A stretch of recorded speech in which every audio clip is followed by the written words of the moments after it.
ndingaxela uba mna ibali likaSomagwaza uyalufumana nakwezinye izizwe, uyabo. Kuzawuhluka amagama kodwa ke nakwezinye izizwe nakubaSuthu uzawulifumana elabali. Naxa uya kwezinye izizwe baPedi kanje uzawulifumana elabali. Libali elikhoyo ke. Yeah. Botani Camagwini, we can start in a minute.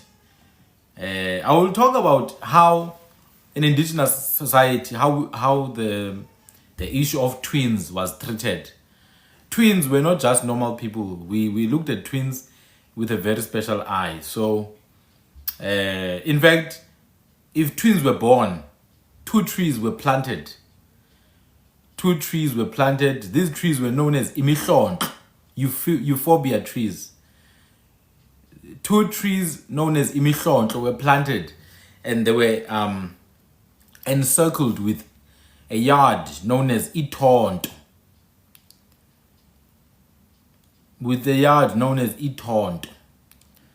These trees are gonna grow together, and the health of these trees is linked to the health of the twins. So imihlonto iyakhuliswa when the twins are born, but that's if the twins are left to stay alive together. Because a lot of the times the twins were, in ancient times, the twins were raised at separate places, or one twin was just left there for someone to come and pick. That is the core of that story of Ikalamawele. It's not just the closer thing. In Cape Town, in the deeper Western Cape, amongst the Okhokwa and the Chinikwa nations, they did the exact same thing. But let me play one song and then we can start.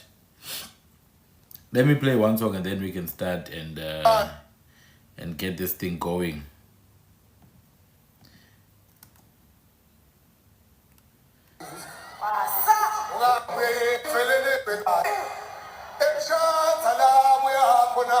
Please share the live.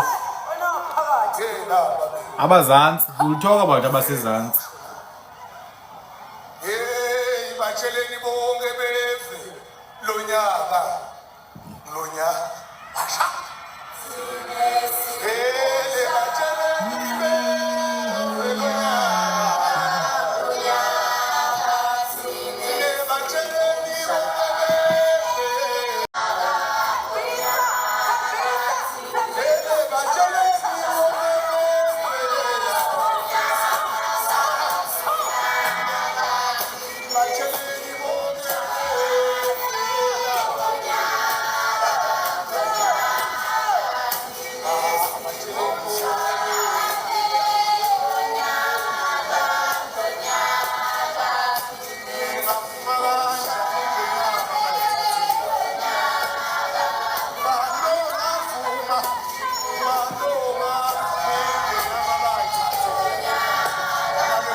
Hello.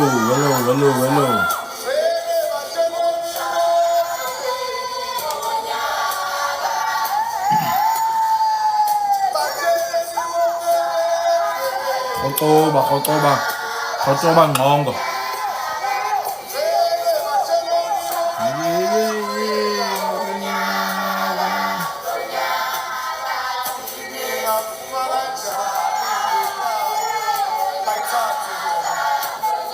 Molweni Pungane.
Khotoba, Botani. There's a question that asked me to touch on Abazansi, who are also AmaLala, by the way.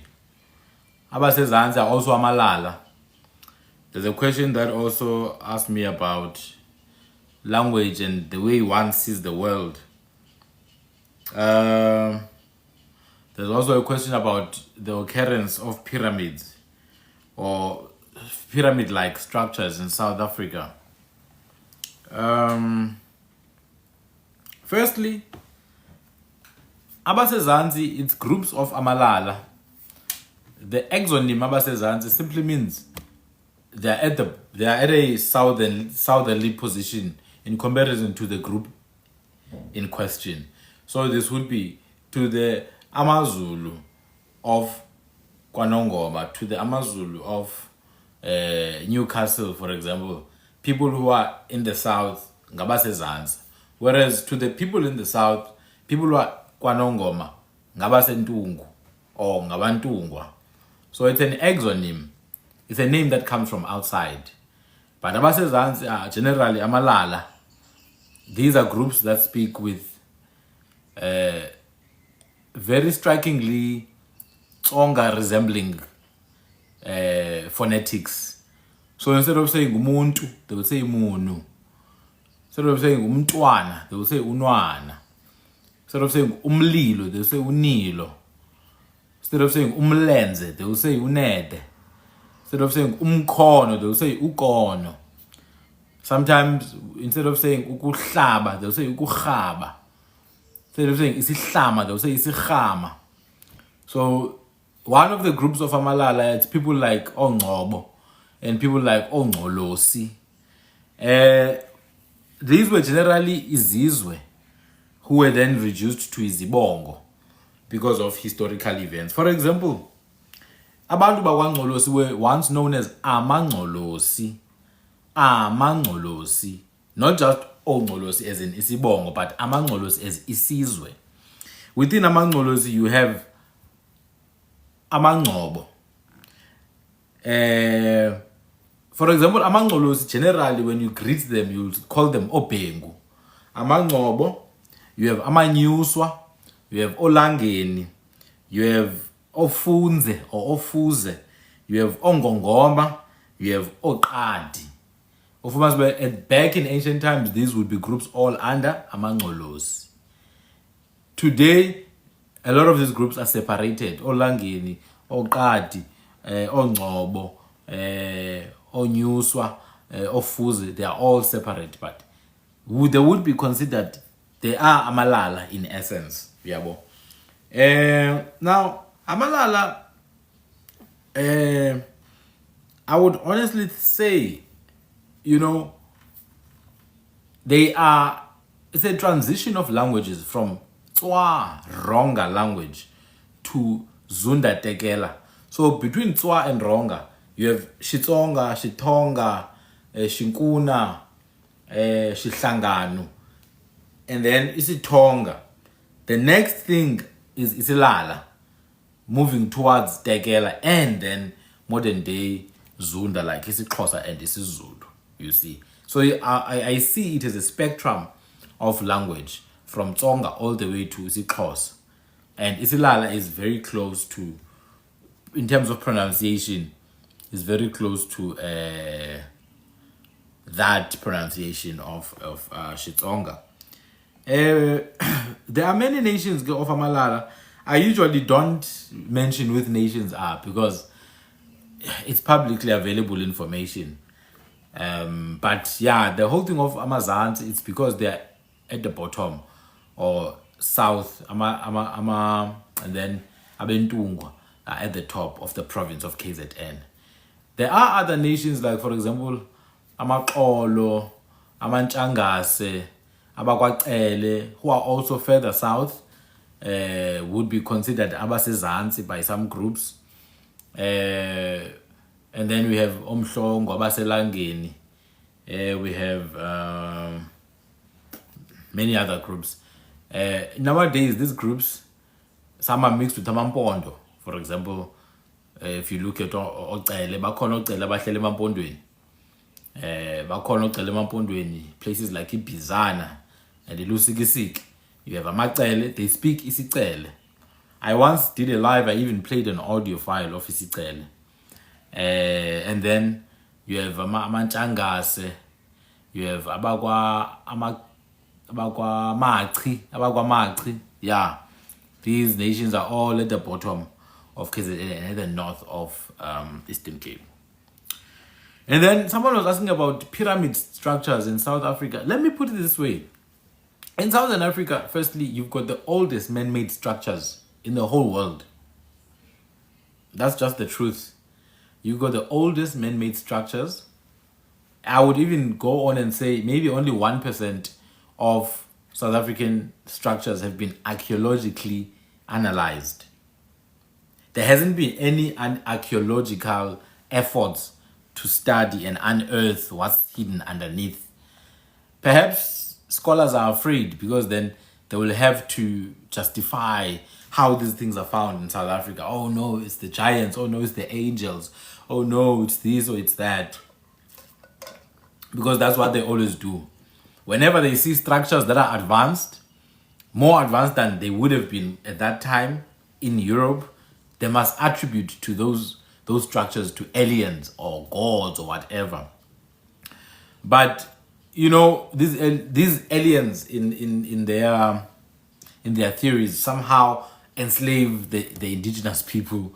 So they are happy with that one. As long as the indigenous people are enslaved and not attributed, they are happy with that. So there are very, very old structures, but not just physical structures, also like cultural discoveries that have been made for a very long time.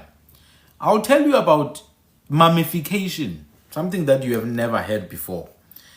There have been mummies that have been found in Southern Africa, from Western Cape to Limpopo to the Zimbabwe and Botswana area.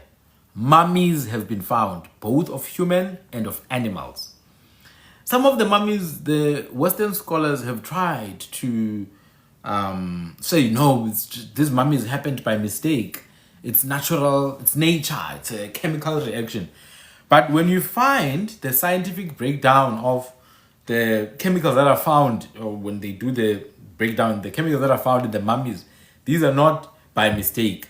For example, in one of the mummies, they found Buffon disticha, a herb known as Buffon disticha, which we call inwadi or inwadi or inkwadi.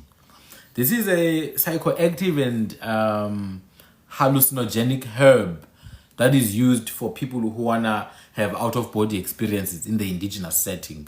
That would be then abangoma or amagqirha.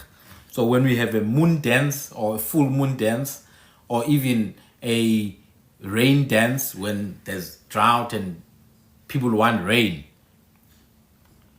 When there's drought and people want rain, the priests, that's what I would call abangoma, the priest shamans will take the herb known as Buffon disticha or inwadi. It's an extremely potent herb, very, very good. It triggers hallucinations, but it also triggers, psychoactivity. Take Buffon disticha, mix it with ubulawu and other herbs. You have yourself the formula for out-of-body experiences. But another benefit of Buffon disticha is that it acts as a anesthetic. It acts as an anesthetic. It's a painkiller. So it was used as well also to prepare corpse, dead people's bodies. They used certain herbs, including Buffon disticha. It was used to prepare dead people's bodies, to spice it, as we say, to ukuqhola imizimba, izidumbu. That is the process of ukuqhola. When someone dies, we have a process known as ukuqhola. Firstly, we didn't really always dig the ground for everyone when burying. That's the thing. We didn't always dig the ground. Sometimes we used sepulchres. We used sepulchres on the side of caves, dig an opening in the cave, put the body there, create a closure, could be a stone closure, could be a drop-down curtain, using reed mats, and the body is gonna stay there. So the body, for it not to smell too much or for it not to rot, there would have been some preservation method. And I know Buffon Disticha is one of the herbs that I use to rub into the body. It acts both as a painkiller. It acts as a painkiller, but I think it was used also as a disinfectant, as a sanitizer, and as a psychoactive, hallucinogenic catalyst. So when you understand our burial traditions and practices, that we did not always necessarily put people underground. Sometimes we bury them on the side of huge rocks. Sometimes even if you bury them underground, you still open a compartment on the side. Like Mandela, when Mandela was buried, they did not put him on the ground directly, but they dug up the hole and then they dug another side compartment. There's required preparation methods for that indigenous burial to take place. And also there's a belief that in the afterlife, now people think we didn't believe in the afterlife. No, the belief in the afterlife originated with us. This is why when people passed on, you gave them a stick, you gave them food to go with, you gave them a clothing, a blanket, you gave them even their bag, things that for the journey, this is what you need. This is where all these beliefs you see in ancient Kemet or ancient Egypt on the walls, Anubis and all that, these beliefs are very old in Africa. So I'm getting to that because if you look at the pyramids, a lot of them tend to also have, and deep down have the graves of kings, basically, the graves of pharaohs. So they are like these compartments that also operate or serve as secure grave resting places for pharaohs. There, you have the king's chamber. So if we are people who have been, practicing this kind of belief as well, this is also the belief that guides the belief that dogs represent the ancestors, dogs represent the afterlife. Nowadays, people think dogs, it's a white people's thing. Oh no, white people love dogs. Dude, dogs for us represent our literal ancestors. When you see a dog, especially in a traditional ceremonial setting, and dogs come, we can never even chase that dog. It has to be there because the dog represents the afterlife. Why? Because the dog is a companion. A dog is a guide as well. When we go hunting, we take dogs. When we leave our properties, we leave the dogs to protect and guide. So dogs, it makes sense. They are literal guides. So that whole Anubis story then in ancient Kemet. In fact, if you look at the proper grammatical name of Anubis is Nubwa, which is Imbwa, like Inja. So if then we have these practices which are clearly similar to those ones, and I could go deeper, it would take hours to show the parallels and the fact that we have the oldest DNA this side, the oldest written records on cave walls this side, the oldest man-made structures this side. Why would there not be pyramid-like structures? So there have been pyramid-like structures that have been found. Some, interestingly, along the Golden Meridian, which the Golden Meridian from Southern Africa all the way to the Nile. It's like this place with, firstly, gold. In ancient times, there's gold that has been found along the Golden Meridian and civilizations that have risen from South Africa to Zimbabwe, Mozambique, all the way to the Nile area. So I just wanted to say there's a strong basis for these kind of structures to exist. But it's not just those structures. There's even like lost cities. If you go to the Kalahari Desert, there was an old manuscript that was written about a lost city of the Kalahari. To this day, there's never been a properly funded effort to go and excavate that lost city. Although oral history says that there have been ancient cities here. There's been ancient cities here. I mean, I grew up being told about Latakisa. I grew up being told about Bakuba. Like Latakisa was this ancient city with short people. It was a city of short people. It was great wealth, and we know short people is a Southern African ancient, stature, and this was called Latakisa. We grew up being told about Bakuba. To this day, in some of the sayings of our elders, hey, Kukute Bakuba. But there hasn't been any effort to go and do excavations in these ancient sites to find, any artifacts and to do any modern analysis. There haven't been any excavations done in Nzwanatsatsi. In Nzwanatsatsi, the same place that literally Basotho tell you we come from, which is just here in Gauteng, at the border of Gauteng in Mpumalanga. There haven't been any excavations done there. So what I'm saying is that all this knowledge that is hidden underground, that is testament to our ancestors, way of life, it's just staying there buried because the people who should be the ones excavating and finding this knowledge somehow feel like it's gonna discredit their histories which they've published in books, So it basically means we must be the ones then to go and find these things out and expose them. We have to be the ones to do that. Table Mountain was once underwater. Yeah, there are sayings that it was once underwater. But it's not something from 200 years ago. That would have been maybe 20,000 years ago. That would have been 500,000 years ago. That was long ago. I mean, if you go to Table Mountain, you go to the top, you walk a bit, you'll see this beach sand. There's literal beach sand in Table Mountain. White is very white, very soft. I've been there myself. I've seen the beach sand and it's everywhere. So it's obvious that beach sand came from somewhere. It could not have just been there by mistake at a very high altitude. But also there was a time where the sea was even further away. 15,000 years ago, at the time of the Ice Age, the sea was even further away. Further away, which means there were people who were living deeper into the sea because it was dry in those days. Remember, waters were frozen and the seas had receded. So the seas were further away about 15,000 years ago during the Ice Age, and there's evidence that some of the artifacts that were discovered from the sea point to a Stone Age society that had lived, about 15,000 years ago. So this is the kind of stuff that modern South Africans need to invest in learning about and knowing. You can't just, when you talk about history, 1652, Jan van Riebeeck. Man, it's blown out of proportion, that nonsensical story.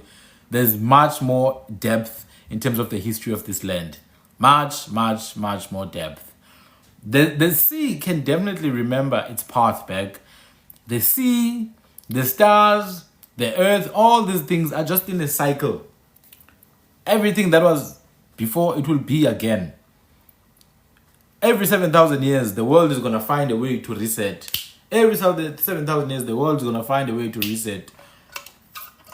It's a cycle. It's a loop.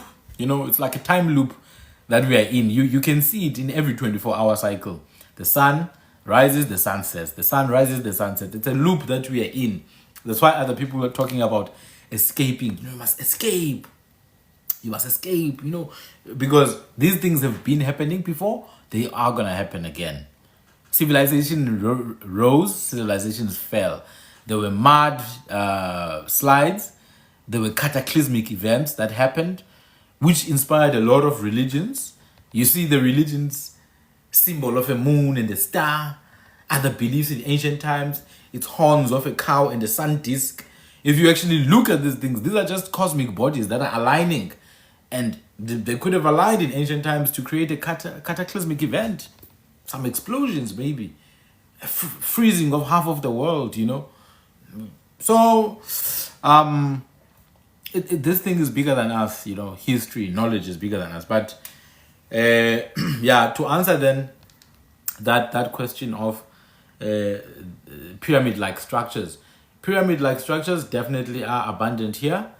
Especially in the Mpumalanga area, not far from Bukoni, what they call in Zalelanga. but even older, in the Kalahari Desert or Karakhadi Desert.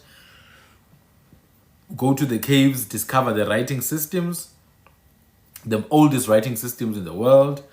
We've got the Libombo bone, which is the oldest calculator, together with the even older than the Ishango bone from the Ikongo. We literally had a calculator in the form of a bone thousands of years ago, but we don't talk about those things enough either. You know, it's probably somewhere in some museum that nobody ever visits.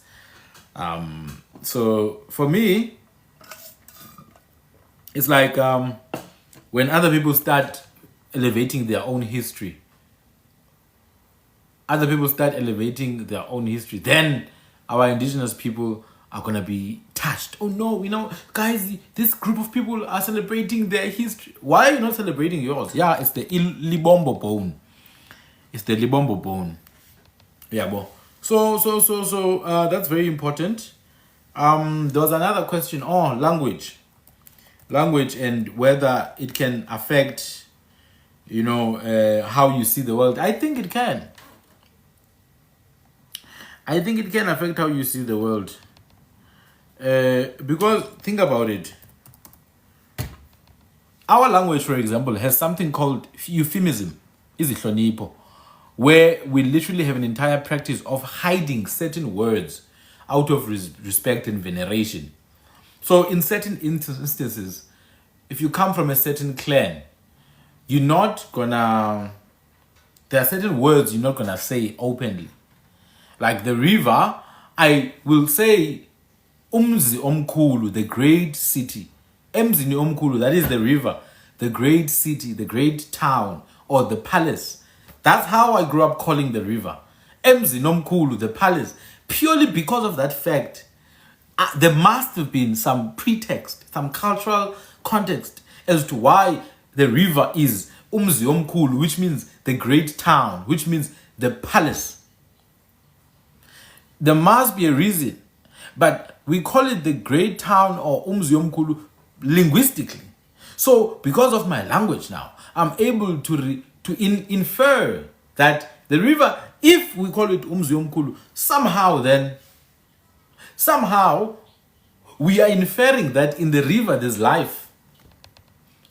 Purely for the fact that that word, Emzini Omkulu, that word exists, therefore there must be life under the waters. So yes, language does affect how you see things. The fact that a king will be referred to as Isilo, then there must be some cultural context that we would have observed nature. So language is something much deeper. It's the thread. I call it the thread that binds us. The thread that binds us. Umnxeba osibophelelayo. Umnxeba osithungayo.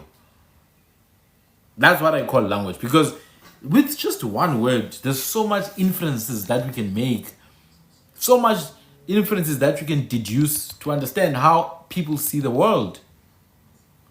Silo comes from the word that means ravenous nature. Ubulo, ravenous nature. It is connected to the word ululo, which means aggression and fight. This is also the root for fighting, ukulwa. So Isilo, it means the ravenous one. The ravenous destroyer, basically, you know. Then we use it to refer to animals like lions, but also not just lions, bears. But also Isilo, in another context, it also means the family totem, the family animal. So amakhaya ngamakaya anezilo zawo. Izizwe ngezizwe zinezilo zazo. Nations have their own izilo, that is beasts, that is animalistic totems.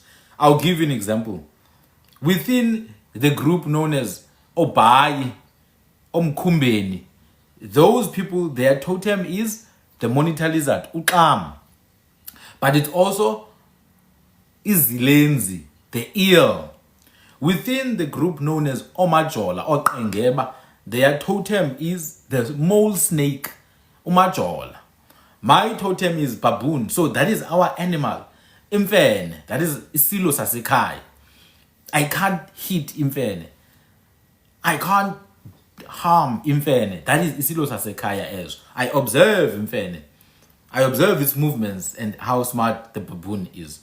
Within amahlubi, they generally tend to revere the crab, Inkala. In fact, they even have a clan known as Abakwankala. Do you understand? So another clan is Nala, which is Nala is also like a specific type of cow with a specific color. So Isilo is not just one thing, the king. No, it's many different, there's layers to it. And this is exactly why language is the key. And yes, language will most certainly influence absolutely everything you think about the world. Everything you think about the world. Ingwenyankomo, honestly, I've seen this amongst abantu bakwatolo, and in all the records, it's umgwenyankomo. Umgwenyankomo. I'm thinking it probably has to do with a tree. Umgwenya. Umgwenya, I know it tends to be trees. There are certain trees known as imigwenya. For example, there's a tree known as umgwenya wenja. Yabo. Umgwenya wenja. It's a native plum. What they call the Xhosa plum. It's a little, it has these fruits which we call ingwenye. Yabo. So I'm thinking it's another type of wild tree, but I haven't been able to find it. Actually, I was reading it today. I haven't been able to find umgwenyankomo, but it does look like it's following the same structure as umgwenya wenja. Well, umgwenya wenkomo then would have been maybe some tree, but I'm still gonna look at it, and if I come to a different conclusion, I will most certainly make some video or commentary about it. So someone was asking about the libombo bone. I did say the libombo bone it's a bone. It was made actually out of a baboon bone. It was made of a baboon bone. It's a very old calendar. Some say it's actually the world's oldest calendar. The world's oldest calendar is from here in the Libombo Mountains. They took the fibular bone of a baboon. They made some notches, about 29 notches, which marks the cycles of the earth around its axis in one full moon cycle, which means 29 days from new moon to another new moon. From one new moon to another new moon, it took 29 days. That is to say, they recorded a full month using calculations. So it had these 29 notches. They took the fibula. Fibula is a bone that we call umbandela. It's next to the tibia, which is a bone that we call imbande. And this tibia also tended to be used for a whistle. Imbande, it's a whistle, it's a tibia bone. So this was used to track a couple of things, perhaps including menstrual cycles as well. It also was used in conjunction to the moon cycles. From new moon to the first quarter, to the waxing and waning moon, to the last quarter, etc. We had a moon calendar. We tracked everything with a moon calendar. Our month started at the appearance of the new moon. Ukuthwasa kwenyanga. We calculated based on the moon. Ukuthwasa kwenyanga, and then first quarter, iceba lokuqala or icezu lokuqala, and then we had what is this? Full moon, inyanga ezeleyo, or inyanga eseyizele. Some people will call it indingila in isiZulu, I think. Then we have the waxing and the waning moons. They've got their names. I just forgot. I have them somewhere. Let me actually check. Let me check so that I give you the actual names. Maybe you might not have a chance to look at this again. I have all the moon cycles. I have all the moon cycles because it's important. So a new moon in this course, it's called inyanga etwasileyo or inyanga entsha. What is a new moon? Well, after the moon has died, which means has disappeared, the light of the moon is not in the sky. You can't see it.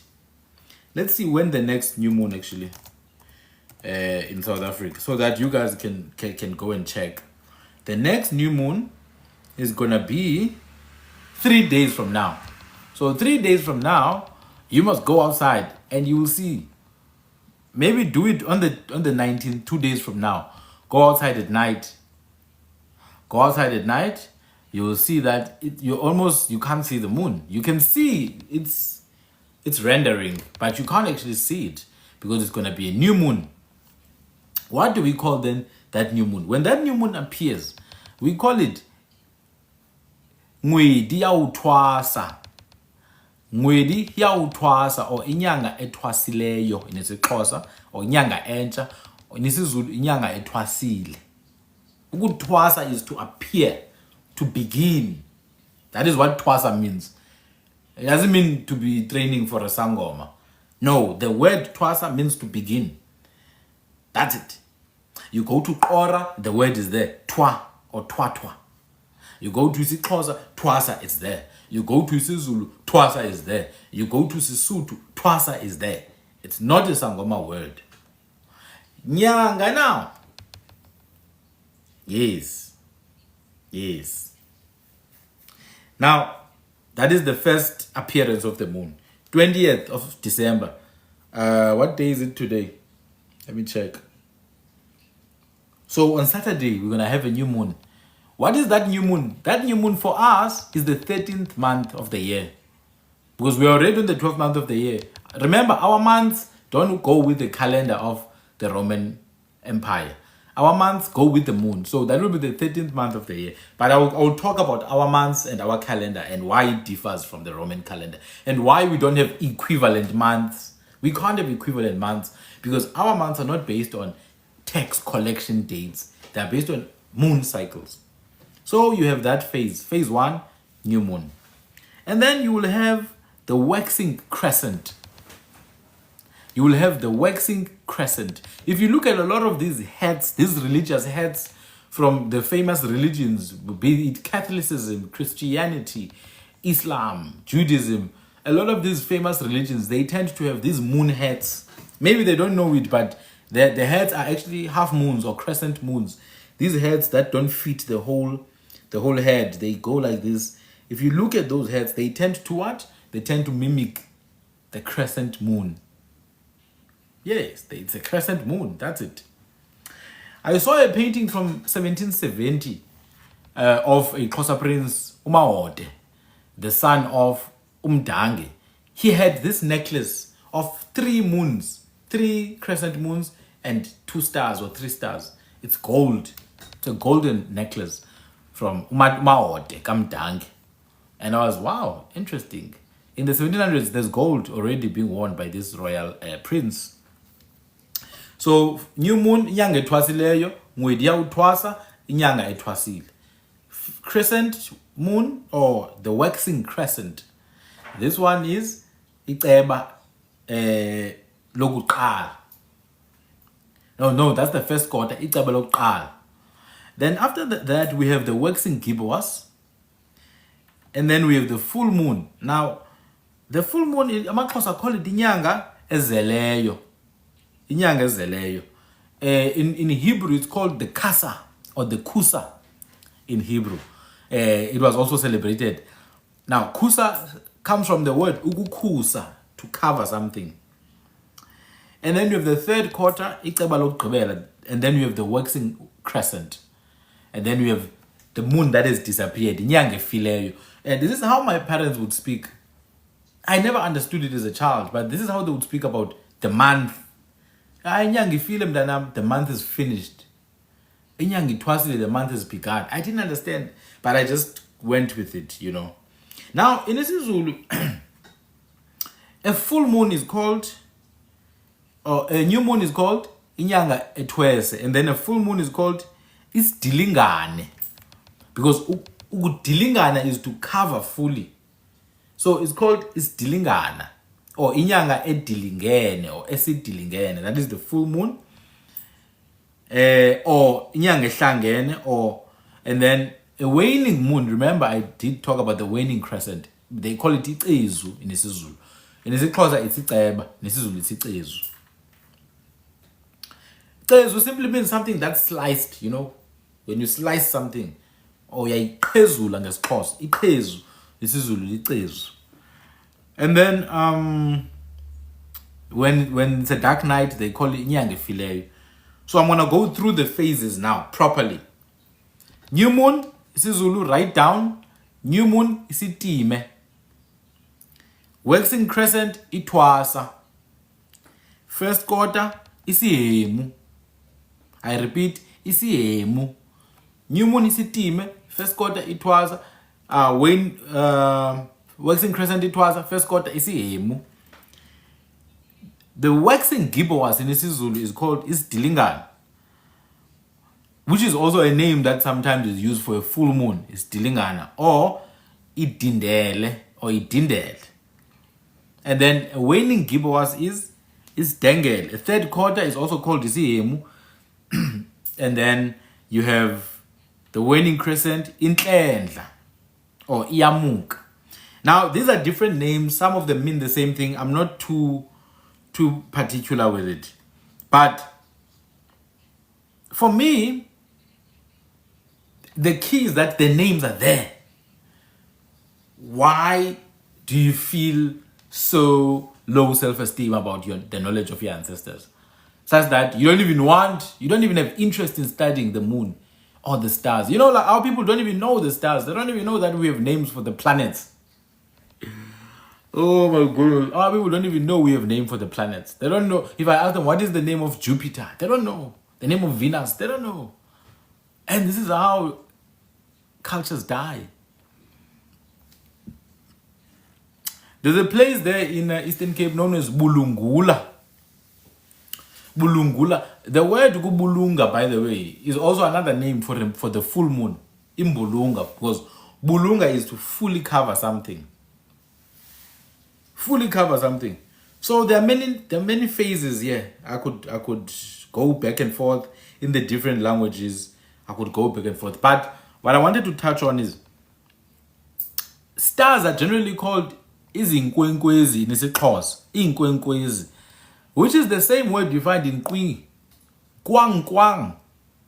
Tsi is a diminutive. So kwang kwang tsi, little lights, izinkwenkwezi. Now we have nkanyezi for a star, but it's a shortened form of nkanyezimu. Inkanyezimu. Leyo ikanya ezimu. Zimu is high. Remember, hudimu and hudimu. D to Z, ezimu. That's why we call amazimu, the big human eaters, amazimu. But the name itself, if you actually look at it, it simply means the descendants of the sky beings. So Inkanyezimu, the one shining in the sky, shortened to Nkanyezi. That is generally a name for a star. Now, Venus, we generally call Venus Ikwezi. But Venus also has many different names depending on what time it's seen. There's Ikwezi Lokusa as a morning star. We have Venus as Ucelizapholo. We have Venus as Istelankobe. Venus as Istelankobe. We have the Pleiades, the seven sisters, as Isilimela. Yes, Nkanyezimu, that's the one. That's the one. Yeah, no, our people, well, I don't know if I can say believe in astrology. It's not something like you believe, it's something you take advantage of. It's something they did themselves, yabo. It didn't just exist. They did it. They practiced it, maybe. All cultures looked at the stars. All cultures believe that certain alignments meant certain things. For example, a full moon meant that it's a good night for a hunter. It's the hunter's moon. A blood moon, which is, we called it isithunzi somhlaba, meant that the men had to go out to hunt at night. And then an eclipse, umnyama, had a certain meaning. So they did observe these things. They did attach meaning to these things, right? Shooting stars meant certain things. Certain stars were linked to the success of appointments. If a star like this, you see it. For example, there's a star we call Umadingana, which means the appointment star. So many people in those days when they were dating, they were gonna look at the appearance of the star, use it as a time to meet. All I'm saying is that these events were not just seen as things that are just happening. Our people who were engaging with these events, they were taking advantage of their occurrence and applying them into everyday life. Like any other functioning society, you don't just sit down, oh damn, the moon is red.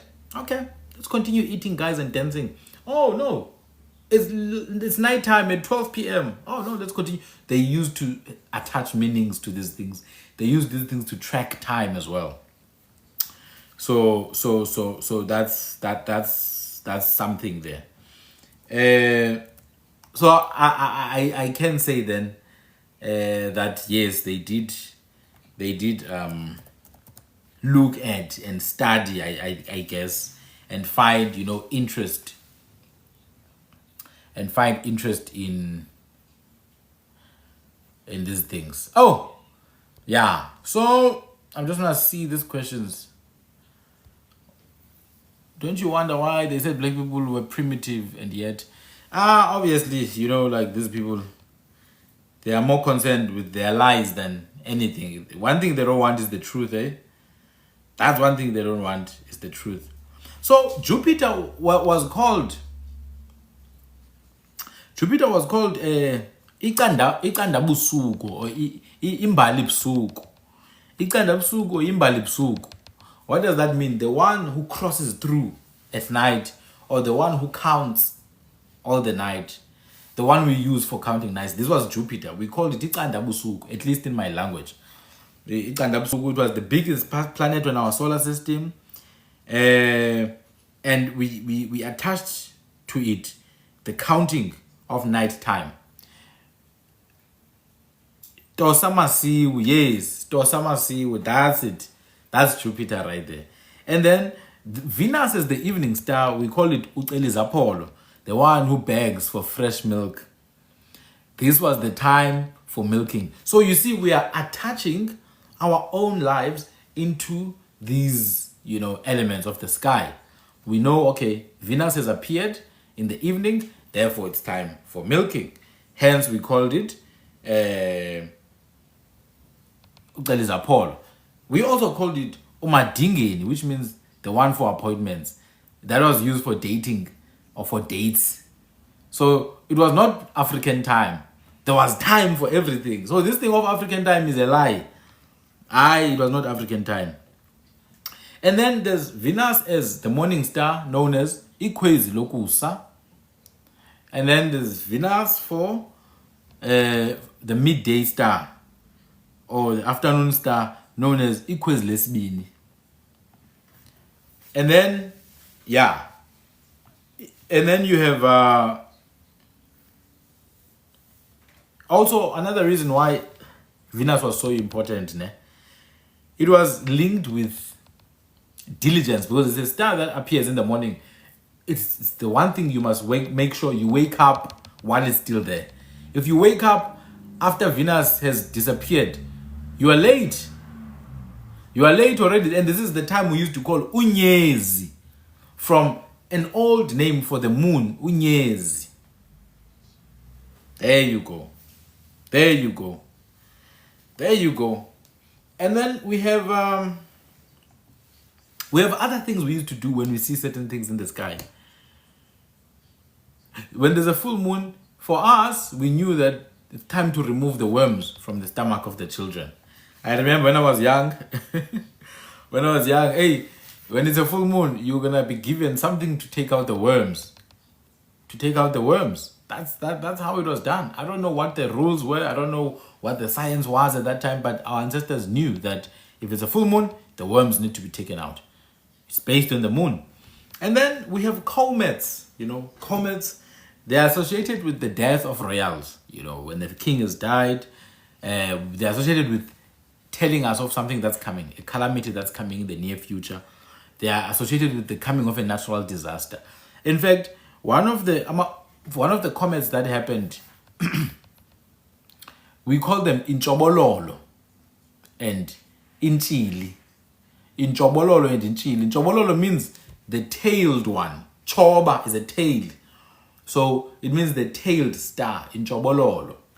We had comet showers. In fact, let me check for you. Because our ancestors, kept historical events using these things. They kept historical events. There was a comet known as Halley's Comet. Halley's Comet.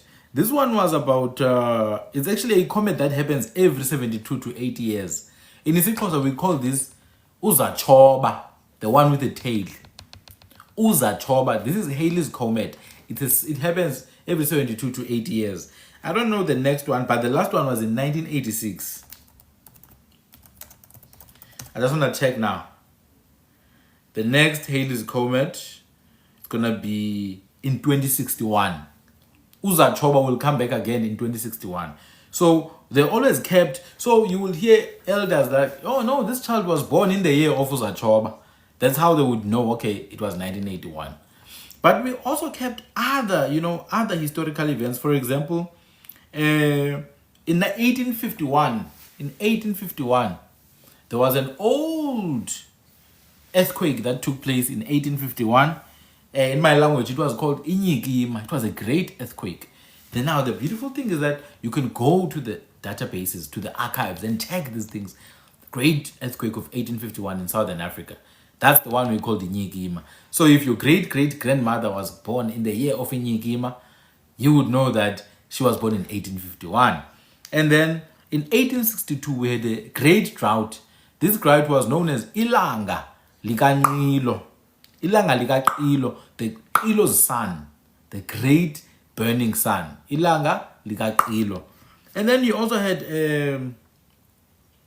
in the 1850s, you had a great flood. This flood was called Nogumbe. Nogumbe was this flood. This is a flood that took place in the 1850s. Nogumbe, Gumbamos is to dig. To dig. There's floods that even dig graves. This was in the 1850s. And I'm mentioning these events because these were used to mark times, to mark generations, to mark events. So we mentioned Ilanga Likanqilo, 1862. We mentioned Uzachoba, 1986, the comet. 1862, it was a drought. And 1986 was a comet. We mentioned the great flood of the time of Ngele. Actually, no. It was in the 1810s, maybe 1818, 1820, 1815. The great flood called Nogumbe. Today, if you read the Bible, the Xhosa Bible, they call the flood of Noah Nogumbe, but Nogumbe was not the flood of Noah. It was the flood in the 1810s that happened when Ngele was still alive. Remember, Ngele passed away in 1820, so this flood happened before 1820. It was called Nogumbe. And then Nyikima is the great earthquake of 1821. But also there were comet showers of 1881 and 1884. These comet showers were called in Chobolo and in Chile.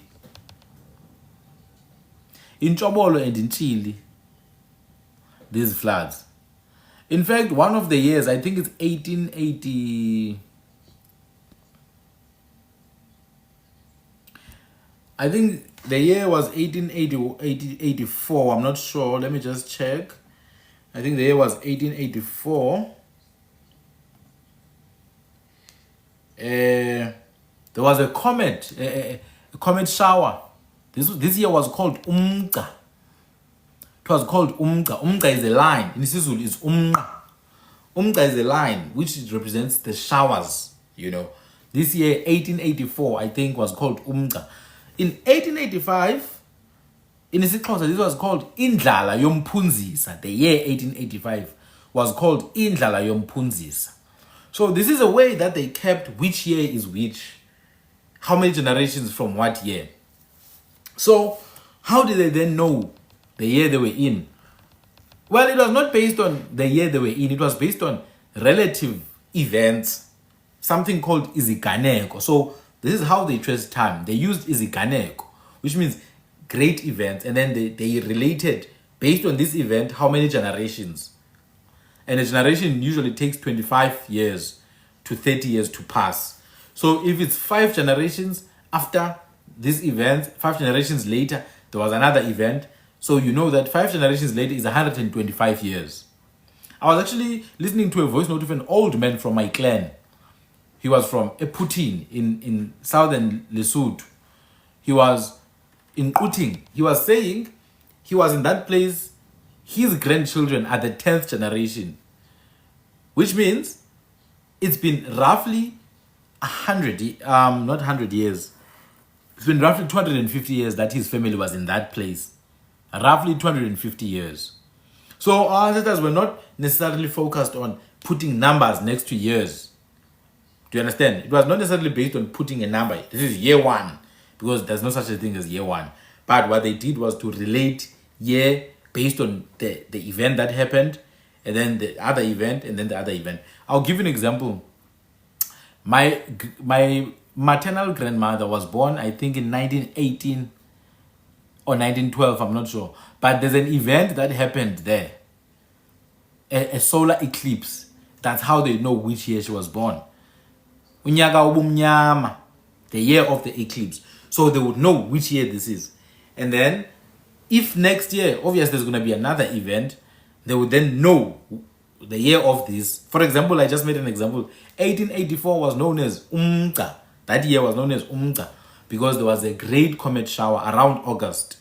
1885 was known as the year of Indlala Yompunzisa, the year of the great hunger. It's 2 years next to each other. How do they know it's 2 years next to each other? Because they are tracing the moon. 12 months, we know 12 months. Do you get it? We know all the months of the year. We know when it's a new year. We know when the year is finished because we are tracing the moon. But now, to know how many years from which year, then you can take the generational cycle and the events of the years. And then some of the years have names. As I've said, I think I've recovered about 6, 7, 8 names. 1986, unyaka kaZachoba. 1881, Umca.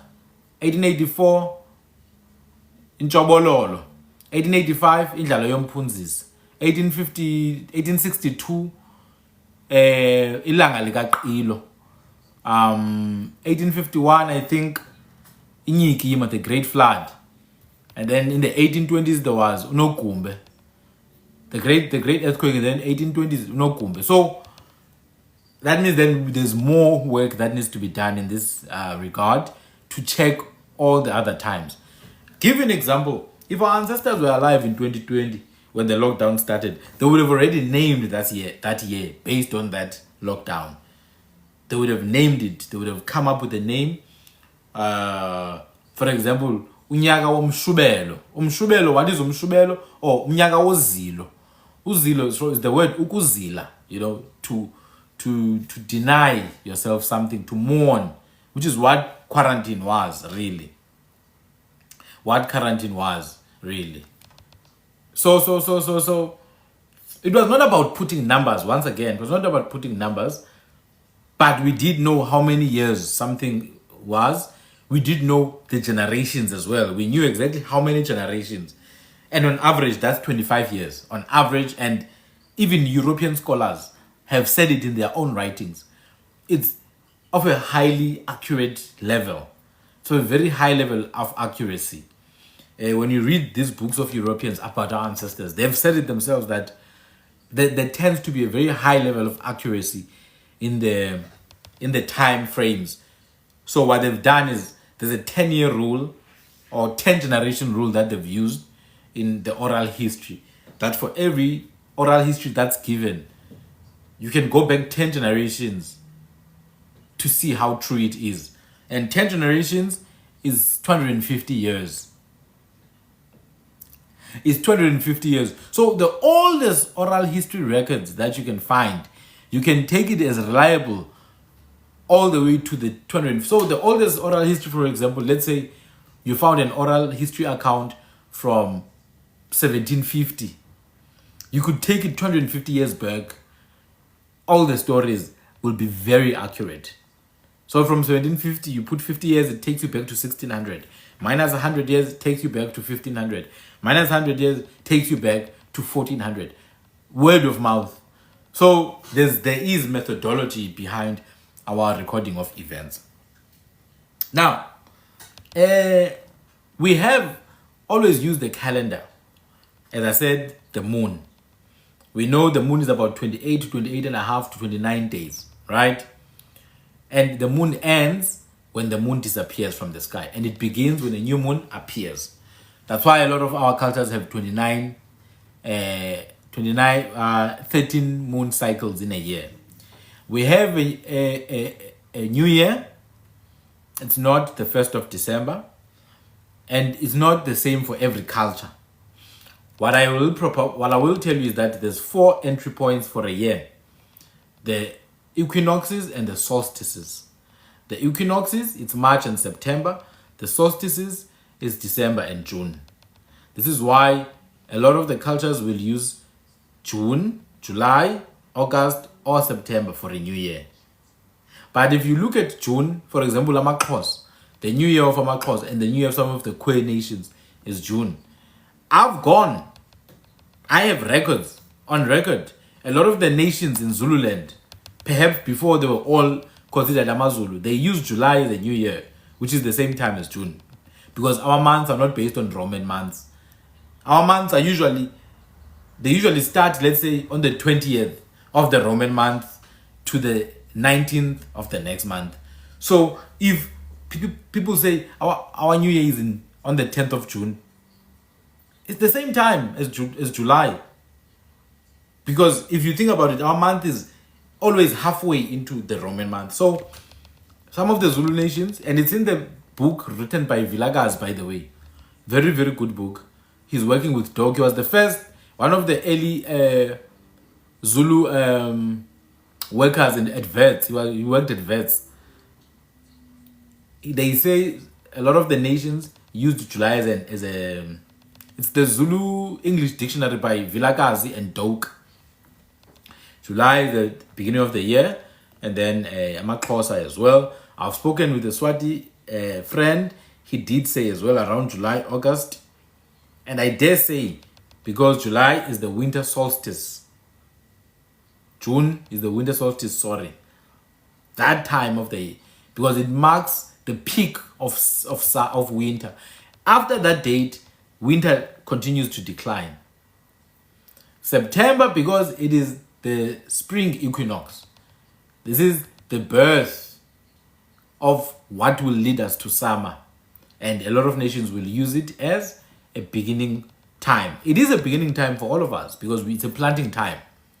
Remember, from June, July, August, we were plowing. That's why many nations call August uhlangula, untlangulela, tlakula, which is to plow, literally. Uhlakula. Now, September, for some nations, is the beginning because then we start planting. So it is the beginning of one cycle, one agricultural cycle. December, for some nations, is a time to eat together, to have a ceremony, inwala, one of the nwalas in December. This is the winter solstice. This is the summer solstice. And then in March, some of the nations do their first fruits, like amaXhosa will have ukwindla, also known as ulibo, also known as intlahlela. This is the first fruit. So if you notice, all these events are always in one of these 4 times: the equinoxes or the solstices. When are the equinoxes? March period and September period. When are the solstices? June period and December period. So you must always mark this, because beginning can be any of these ones. And beginning doesn't just mean, it's not just one cycle. When you think about the beginning of the year, it's not one calendar. There's multiple calendars to track different things. So we'll have an agricultural calendar that tracks specific types of agricultural produce. This one is going to begin in September when we plant the seeds. It's going to begin again next year in September when we plant the seeds. And the other year in September when we plant the seeds. That's one calendar. We're going to have another calendar for, let's say, the armies and the civilians. This one is going to be tracked by the calendar that begins where? In March, when the armies and the civilians come to offer their first fruits to the king. So it begins in March, it goes next year in March, again it goes next year in March, again it goes next year in March again. And then we're going to have another calendar that looks at royal family, for example. This one is going to be marked by Incwala or Igube Lamabata.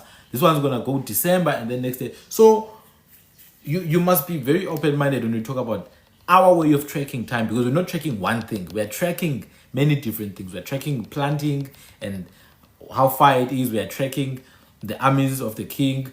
We need to go and examine the armies. They must come back. We are tracking after other chiefs. They must come and offer their tribute. They must come offer their tribute. And you know, this is very important. No, agriculture is something that we practice heavily, you know. The Boers didn't do anything for us. They just stole the land. The Boers did not feed anyone. People were hungry after the Boers took the land. People are still hungry to this day. Who are the Boers feeding? Because South Africans are hungry. We've got high levels of hunger and starvation in the Eastern Cape and in Limpopo, followed by KZN and Northern Cape. The natives are hungry right now. The land is in the hands of the Boers and people are hungry. People are starving. So who did these Boers feed? Except for themselves, because they are fat as hell. Who did they feed? They're just feeding people propaganda, not food. They are feeding people propaganda, not food. They stole people's cows. They stole people's sheep. When these people arrived here, they didn't even have meat in their ships. They were eating whales and dolphins. It's written in their own diaries, not mine. They were eating whales and dolphins. Today they own all the cows. They call them Guni cows.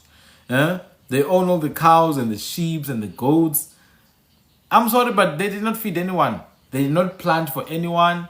That's a propaganda that they've been feeding. They've been feeding South Africans for a long time. The same propaganda they've been feeding black South Africans, that South Africa was better under apartheid, things worked. The truth is that under apartheid, native people were not even part of South Africa. That's why they had to produce DOM passes. They were not part of South Africa. Native people were not included. Native people did not even, they had to go to the river to fetch water, to eat and drink and wash. They had to go to the river during apartheid. Native people did not have schools during apartheid, did not have access to schools. Native people did not even have access to cosmetic products after their own land was taken from them.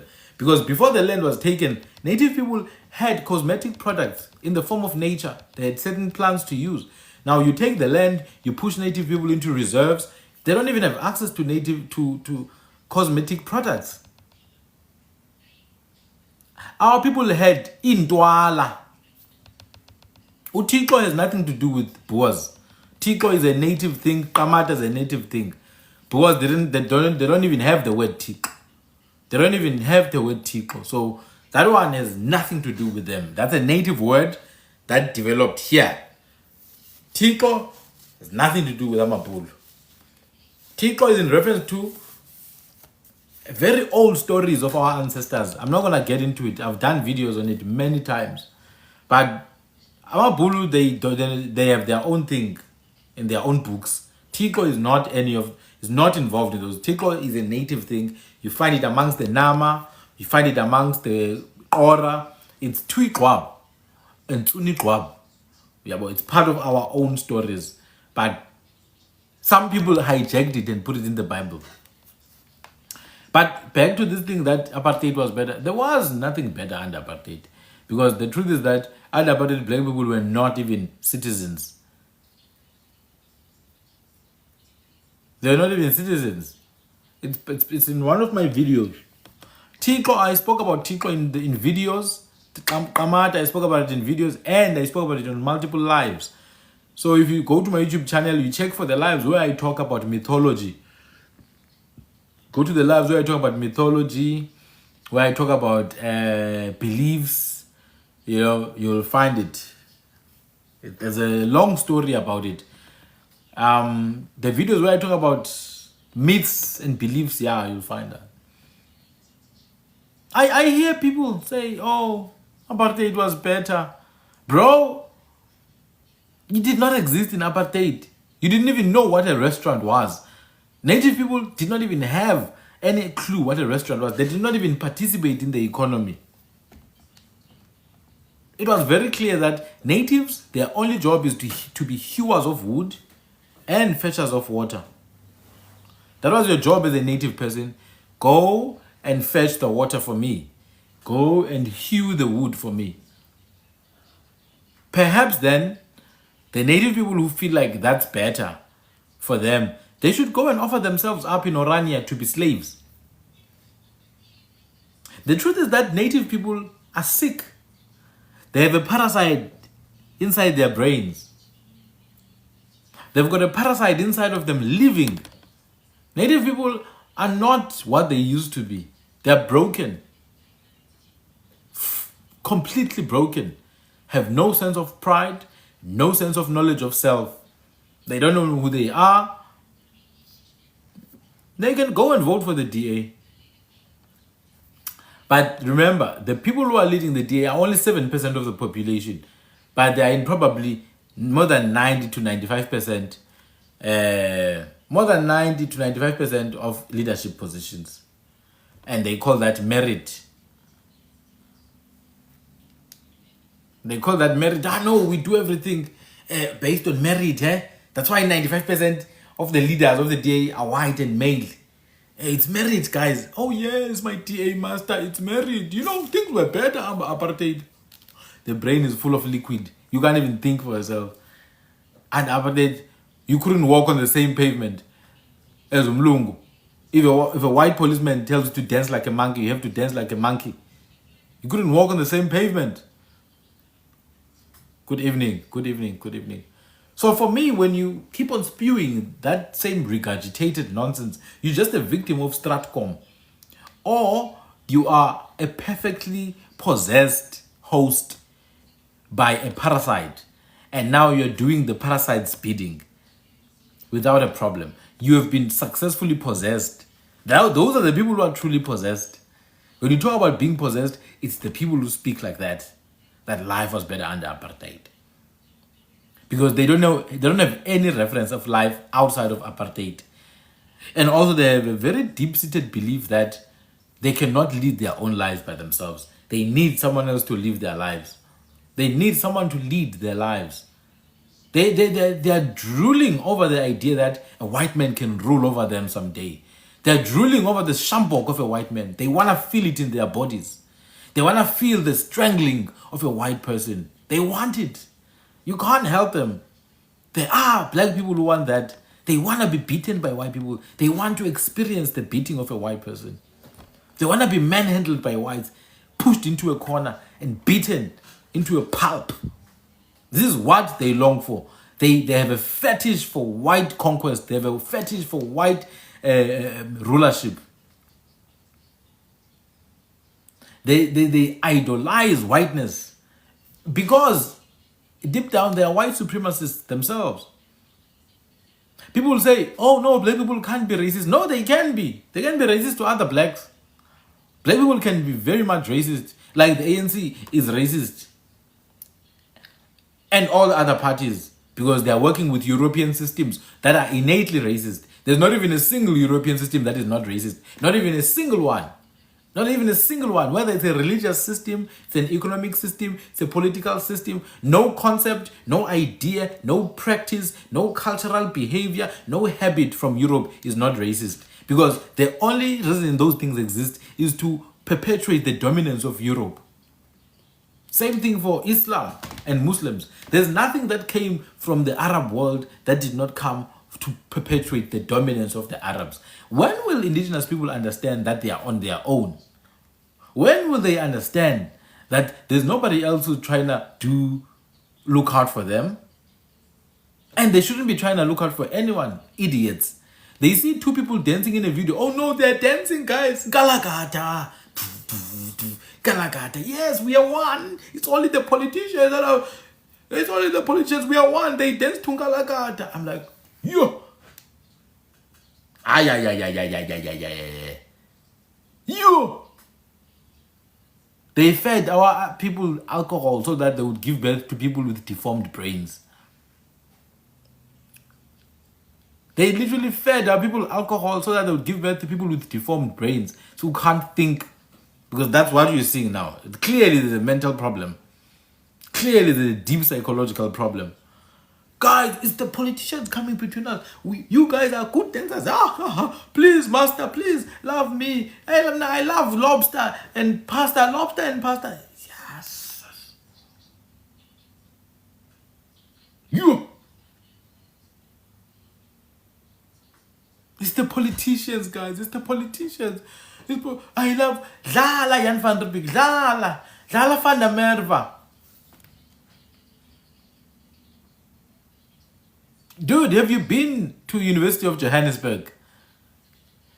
Have you been to the kitchen that gives free food there? Have you seen who's queuing there? Who's pushing each other for the free food from Gift of the Givers? Rice and soya beans. And you say it's the politicians that come between you. Is it the politicians that created that? It's not politicians that divide you. You are divided by design. It's not politicians that took people and put them in Khayelitsha and took a certain group of people and put them in Bishop's Court.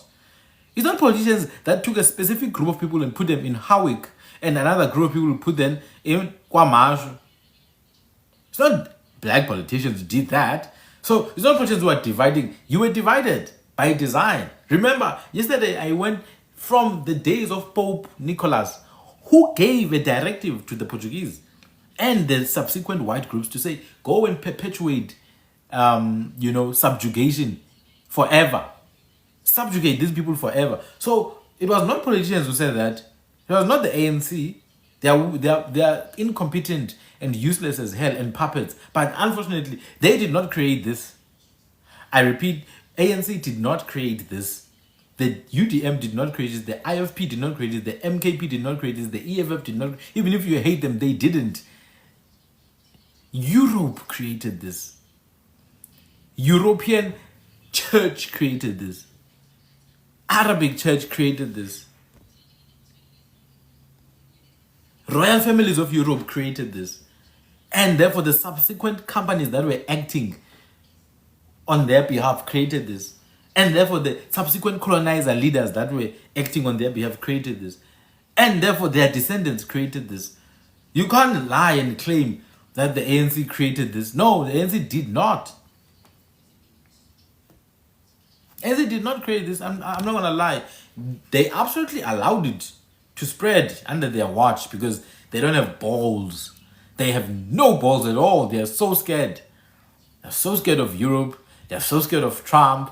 They're so scared of the world. Oh, what will the world think? The world didn't think anything when we were being dragged as slaves and being shipped over to Sao Tome Islands and shipped over to Europe.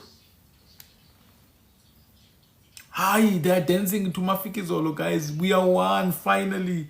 Finally, we are one, guys. They've accepted us. Just yesterday, on the 16th, these people were celebrating whipping a shambok in the air. They're celebrating killing AmaZulu eNcome. Killing AmaZulu eNcome. They're scared. The politicians, they're scared. Oh, it's reconciliation day. Reconciliation, yokunuka. There is no reconciliation. Only you natives are reconciled. You are busy there swimming. Hey, we're swimming 16, Baba. We are one. It's a free country. People are exercising. People are training. People are acquiring tools and weapons. People are organizing international networks. They are organizing. They are building private airports for when it's time to take over. They are having private airports that they are building to allow international guests and mercenaries to come in. You are busy dancing. Every weekend in, weekend out, you're dancing. If you're not dancing, you are fighting each other. If you're not fighting each other, you are impregnating 5-10 women that you can't take care of. You don't even have a job. If you're not impregnating women left, right, and center, you're just doing something stupid. You are raping. If you're not raping, you are aborting. If you're not aborting, you are killing babies. Hey! Apartheid was better. It's coming back. You better be prepared. Because they're not going to repeat the same mistakes now. They're not going to repeat the same mistakes. You know, these people, they literally say they are the native people of this land.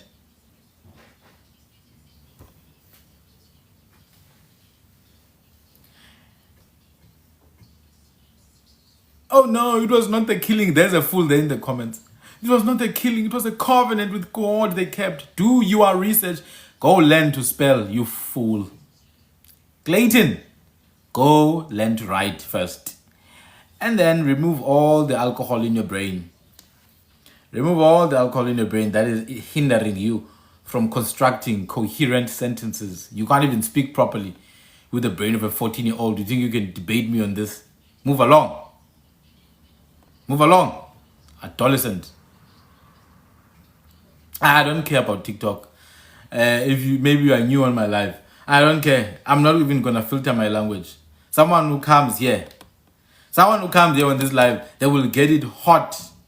They will get it hot. I don't give a single damn about anyone or TikTok for that matter. They can ban me all they want. See? Zakhali zikhabe madoda. Zakhali zikhabe. Ayihlomi ihlasele ngoku. Hey, Futse, man, you bastard. Who do you think you are? Bloody cave beast. Go back to the ice. Green-eyed, caucasoid creature.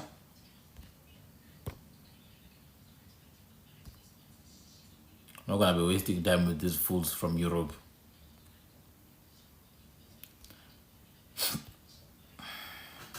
Go back to the caves of the Neanderthals. This is not your land. Anyway, so you see, you are debating. I did a video recently about the etymology of the word abelungu. No, don't worry. I've realized, this TikTok thing, they only flag you, especially if people report you. Now, there's whites who are watching here, and I don't know why they are watching. They should go and watch something, man. Some Orania channel. I don't want them here, man. Hey, Europeans, go watch some Orania thing. Leave my live. Why are you watching, Europeans? Go watch something that talks about Holland or Orania. I don't need you guys here. Watch Cape Independence. You're just hurting yourself by watching my channel, because I'm going to hurt you even more. It's going to get worse in 2026. You better stop watching me if you want to be happy. Because you are descendants of criminals. You've committed crime in every part of the world that you've been in, and we will rub it on your face. We'll rub it until the true you comes out again. The beast that goes around unaliving en masse. It's coming out again. It's coming out again. Donald Trump is allowing you guys to be honest again. You don't have to pretend like you like this ANC. Because ANC means black people, by the way. It's the ANC that separates us. They don't know that when these people are talking about ANC. When these people talk about the ANC, are referring to you, black people. Like, oh, the ANC is so incompetent. It's those ANC criminals. They mean black criminals. When it's a white criminal, oh no, guys, there's a mental disorder. Anyway, I've been trying to address this thing of people saying apartheid was better. It's gross ignorance or just pure idiocy. Now, there are people who are stupid. They just learned to talk and people listen to them. There are people who are actually retarded mentally. They have no capacity to be speaking in public. They just manage to find themselves in public platforms. But they're dumb, And you need to be careful who you listen to on these things. You need to be very careful. And I blame the ANC is no longer government now. Government is GNU. But I do blame the ANC for really, really, really taking the people of this country for nonsense. For really taking the natives for nonsense. In so many years, they could have done so much. They could have done so much. I always make a reference about Singapore and Malawi. Malawi is literally an LDC, one of the least developed countries in the world. It's one of the poorest places in the world. Singapore is an advanced economy. Singapore moved from where it was 100 years ago. It's 150 times the size of Malawi economically. It's 150 times the size of Malawi. What has Malawi been doing all this time? Same thing with us here in South Africa. Let's be honest, guys. The first problem with South Africans, the first problem with the native people of this land, they like to delegate their lives to someone else. They want to delegate their lives to someone else. They want someone else to solve their problems for them. They want someone else to do miracles. The truth is that no miracle is going to happen and nobody's going to save you. You are going to be wiped out from the earth.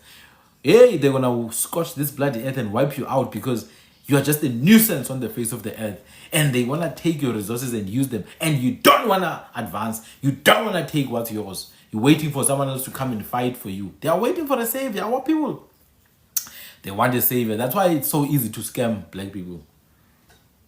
You just go and act like you're progressive. You know, this boy who's Peter Krill. That Jewish boy.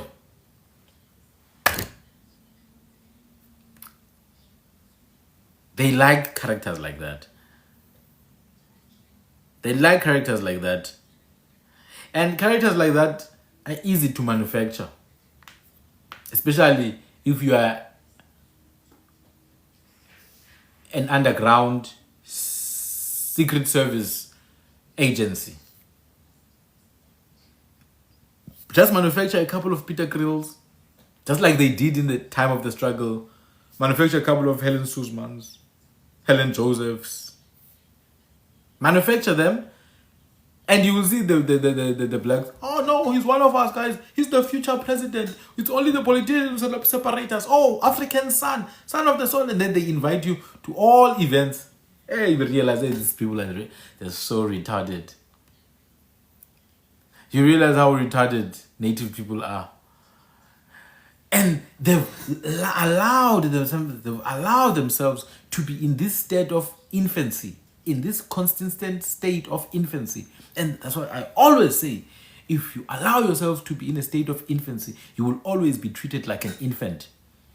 I was talking just now about the slavery that happened in Congo and the participation of the Congolese royal family. Someone is like, oh no, he was tricked. No, he was not tricked. Stop infantilizing black people. Stop treating them like they're children. These people are not children. They are old and they are very treacherous. They are rotten.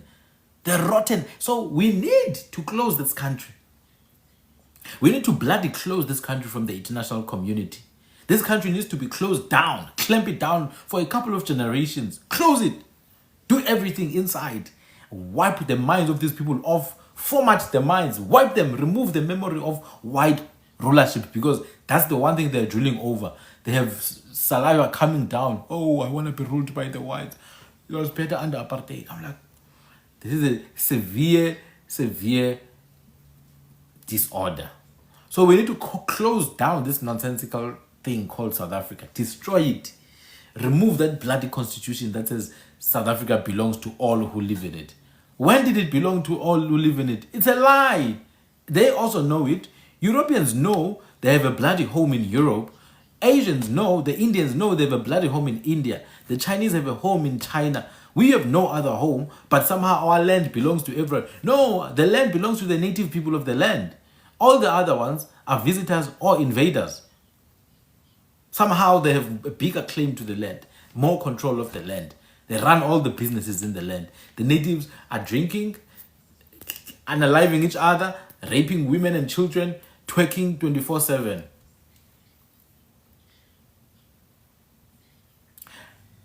That's one of the things that maybe I may agree with Abba on. For the past 800 years, I may agree with him on that.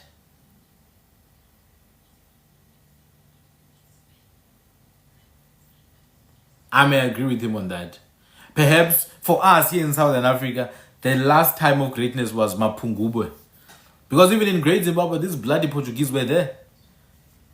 They were there, they were infiltrating the whole thing. There were Arabs there, the Bedouins. They were infiltrating the whole thing, taking slaves and all that. Maybe Mapungubwe was the last time where we had something proper until it fell. until it fell in the 1200s. From the 1200s to now, it's been a mess, man. And our people are drooling. They're drooling just to be controlled by Europeans, just to be... They want a Shambok. I can see it every day. There's a new character who's begging for the white man's Shambok. Maybe they need a taste of European, unfiltered, unadulterated cruelty. The true nature of these people. Maybe they need a taste of that. Maybe they need a taste of that.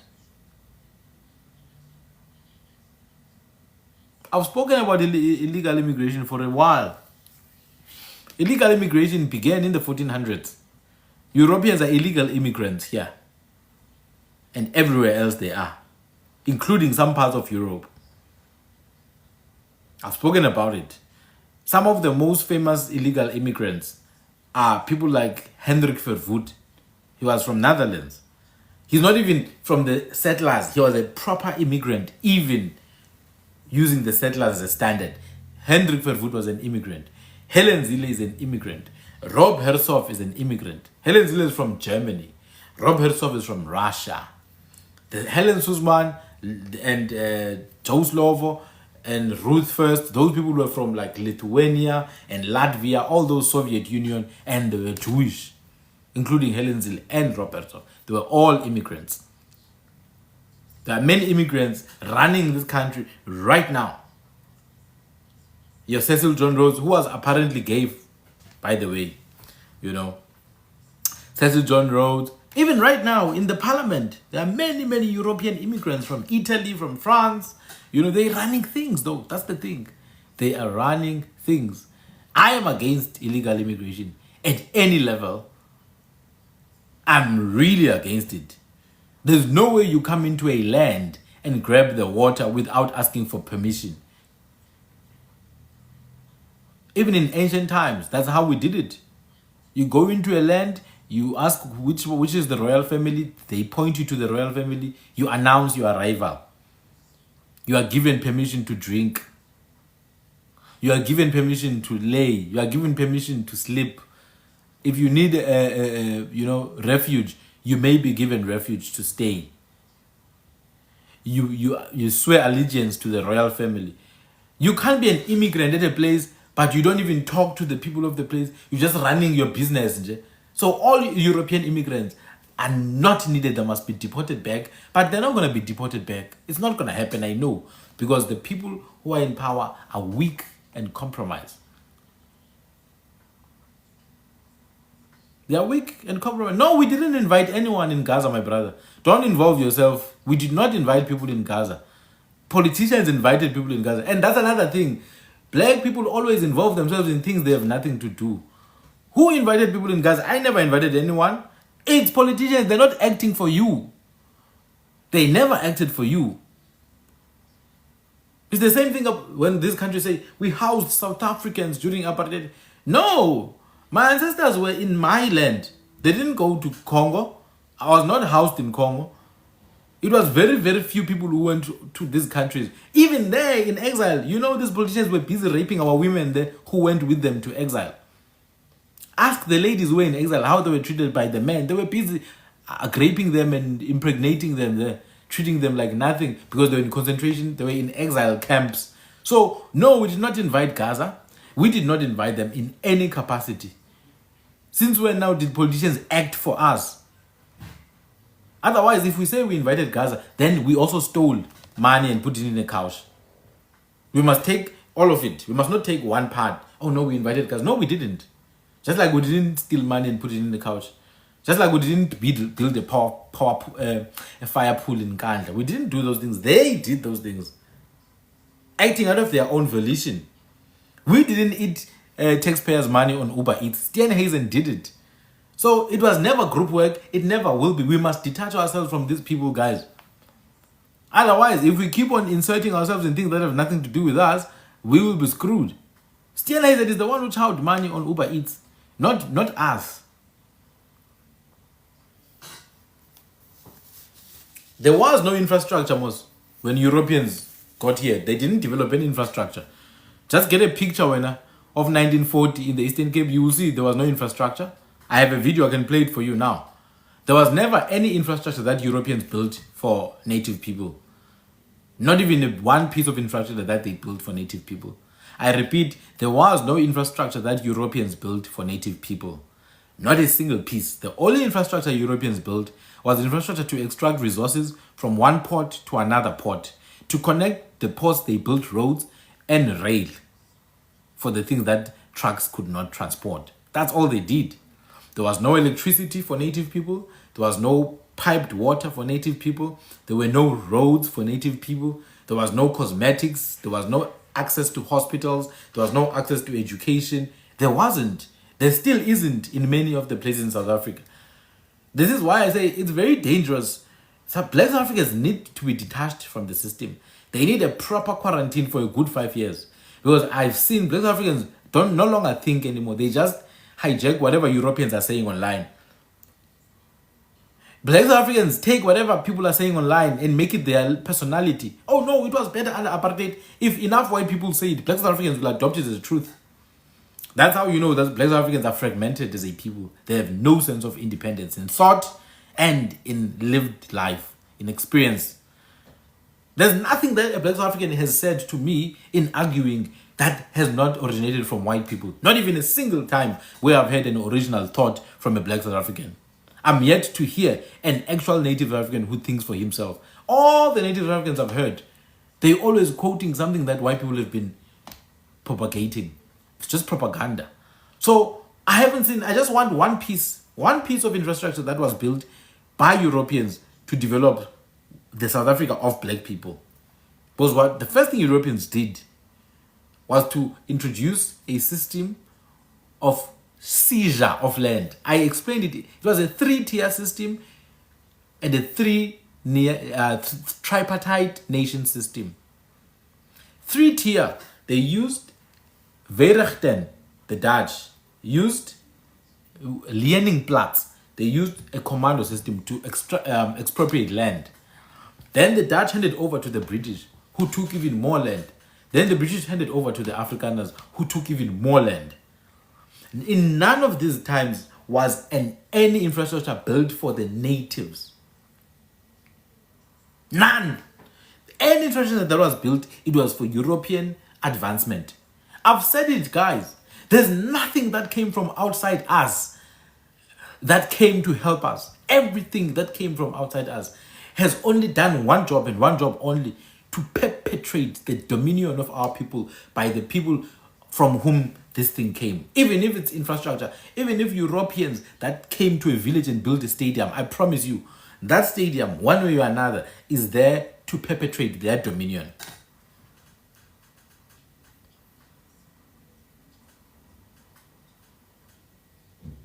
I just want one thing, guys, that you can say, oh no, Europeans helped us in this. Because even cosmetics, we buy from them, we buy sunscreen from them. Our people buy sunscreen, but our people already have sunscreen. And those who don't have sunscreen, they already had ways. They had ways to make their own sunscreen. Not even one of our people has decided to take imbola or imbovu and extract whatever needs to be extracted and create an indigenous sunscreen using indigenous science and indigenous practice. I grew up using inongwe, imbola ebovu namhlophe inceke, ifuthi. And then we used shells. You grind the shells against the stone. As a nice slimy mixture comes. A nice slimy mixture comes. And that nice slimy mixture, we put it here. But did we ever build temples? I mean, as AmaXhosa, there's no temples or structures. What are we going to do with temples, guys? I don't understand now. What do temples have anything to do with us?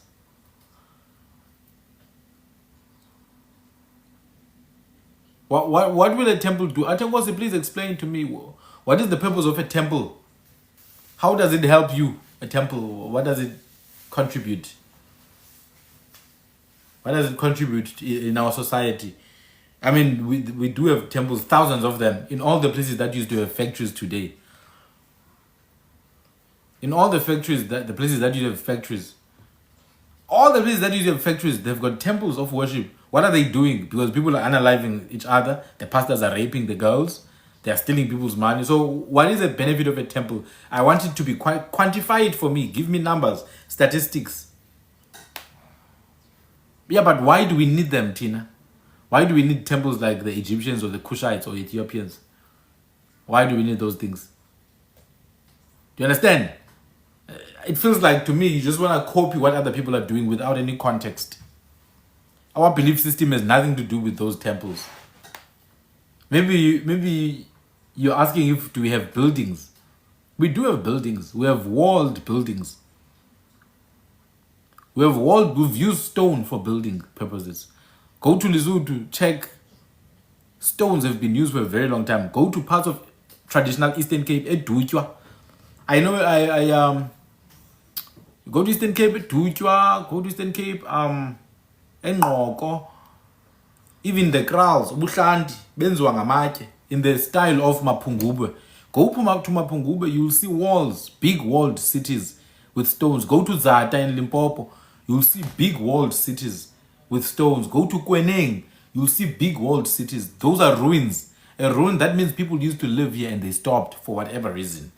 So if you're asking, do we have stoned settlements? Yes, we do have stones. We use stone, we used mud, we used grass and thatch on our roofs. We used all these three. Not just one. We used all these three. But why are you going to build a stone settlement if you are moving with cattle?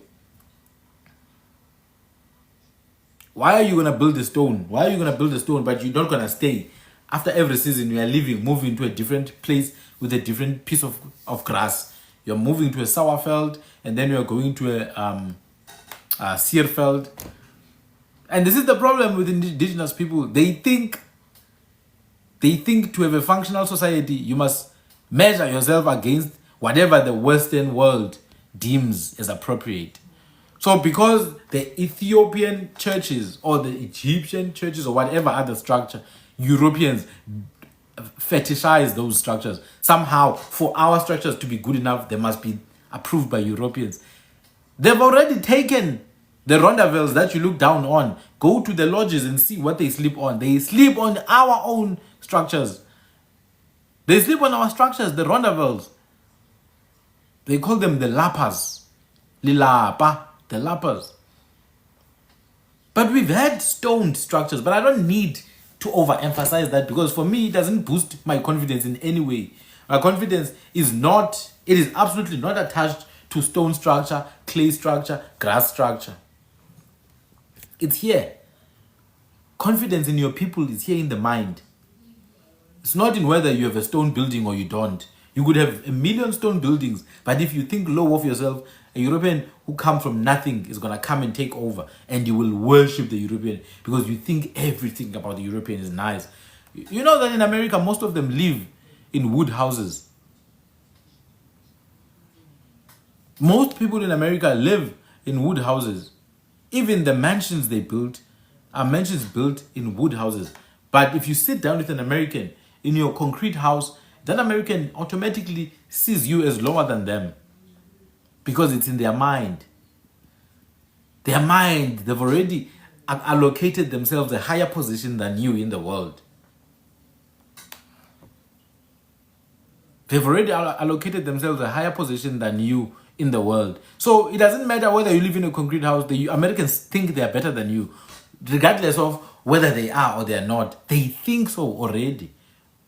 The crazy thing is, you think you're lower than them, and I'm not talking about you individually, but black people, you think you're lower than them, and therefore the world is going to operate like that. There was this guy, Uloiso Gola. He was mentioning how he was trying to give money to a homeless white guy. And the homeless white guy asked, dude, where are you from? Loiso Gola is like, oh no, I'm from South Africa. The guy is like, oh damn, you from Africa? Oh no, man, keep your money, I don't need it. But Loiso had more money than this guy, richer than this guy. But the way this guy is oriented into the world, his orientation into life is that you must always occupy a higher space than these ones. Regardless of whether you have temples or you don't have temples, it means nothing. This is what you need to free. You could have 1 billion temples, but if this is small, you will be taken over and you will be conquered by people who already have assumed a position of superiority in the world. I mentioned earlier in the live, there's lost cities in South Africa, underground lost cities, pyramid structures, stoned walls. Go to Mapungubwe, we've been mining gold for generations, but somehow you still want to align yourself with European standards. Next thing, once you figure out we have stone walls and stone buildings, you will want to figure out why we don't have straight noses. Oh no, but why don't you have straight noses? And then you find some people have straight noses. Oh no, why don't you have blue eyes, guys? And then you find out the science behind it. Why don't you have wavy hair? Oh no, you find out, oh no, there are black people with wavy. Black people will always make an excuse for their need for white supervision. One excuse after the other, because they want to get to a point where someone is like, maybe we need white supervision. No, we don't. We don't need white supervision. We don't.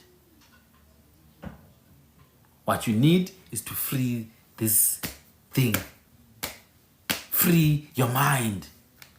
You can have all the structures in the world. You could even have flying cars. But if this is compromised, there's nothing you can do.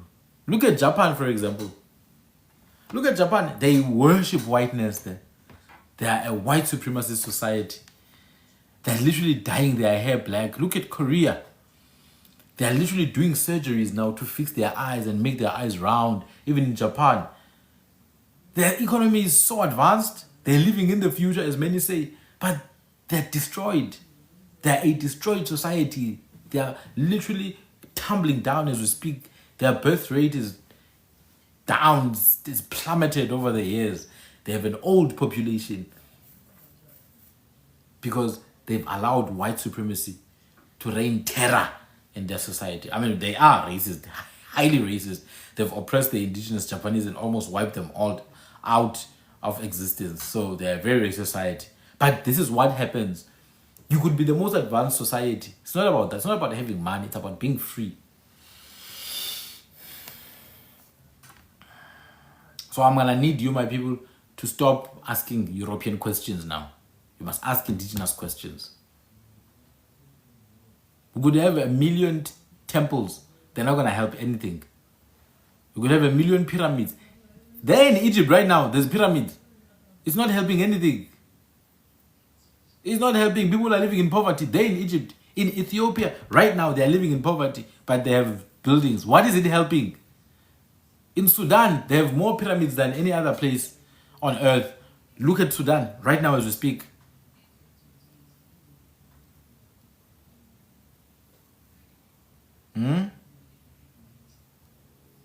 So once again, there's no one else that's going to help you. No European approval is going to help native people. No European approval. Why didn't you build a wheel? So the trading routes that we had between Cape Town and the Eastern Cape, between Eastern Cape and KZN, between Eastern Cape and Northern Cape, those trading routes, they must have been created by another type of wheel. Ikoloi, what do they think Koloi is? Or Inqola and Inqwelo, what do they think it is? And you can't just create a wheel. Imagine you are living in a mountain. You're living in a mountain. How do you create a wheel? What is it going to help you with in a mountain? How will a wheel help you when you're living on top of a mountain? Our people will ask some of the most stupid questions. But all those questions, you must understand, are not being asked by them. They are being asked by the white supremacist parasite inside of them. I've always allegorized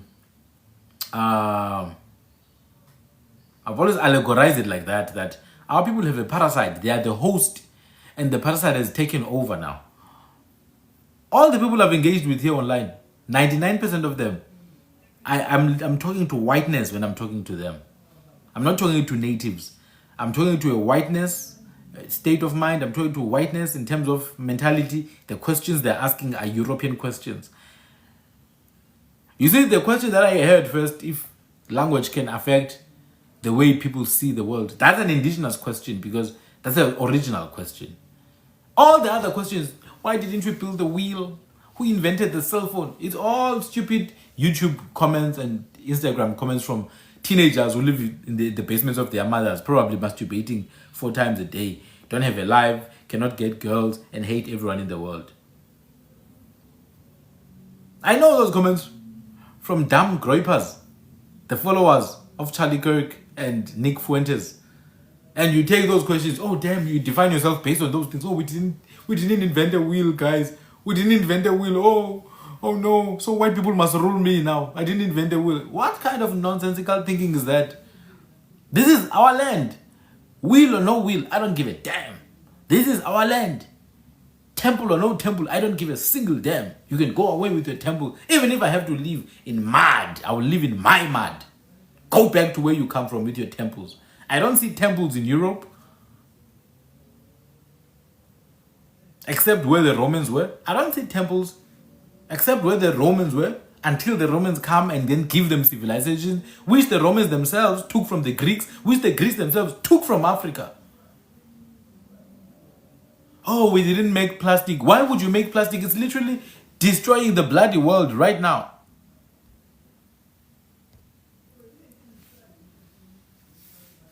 No, our civilization fell because we were very stupid, we were very naive and short-sighted, and we treat ourselves like infants.